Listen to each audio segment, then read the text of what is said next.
Armed conflicts make those at risk even more vulnerable, especially children. In South Sudan, boys and girls who are unlawfully recruited, used in hostilities, or otherwise associated with armed forces or armed groups are particularly vulnerable. They're often imprisoned, wounded, or killed. They're also often separated from their families and denied access to education and other essential services.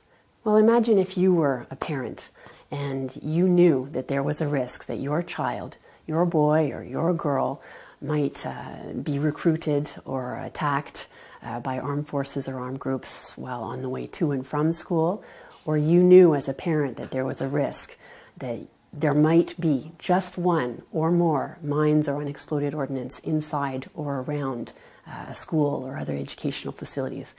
Would you send your child to school? Well, in South Sudan, like in many contexts nowadays, parents are making difficult choices, and in some cases those choices are to keep their children out of schools as a protective measure, quote unquote. It's important at the same time to bear in mind that children are boys and girls, and that boys and girls have different experiences, that they may face specific risks, and that they may have particular needs as a result.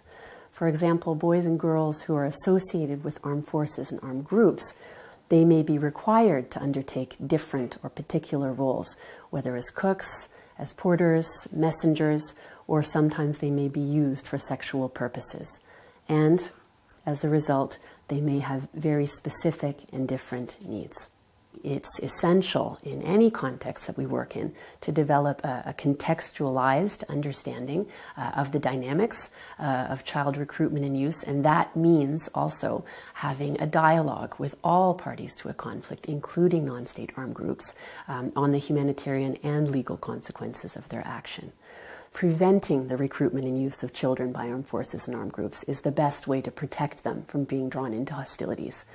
Children affected by the armed conflict in South Sudan require full and unimpeded access to essential services, including health and medical care, psychosocial support, legal assistance, education, and livelihood opportunities.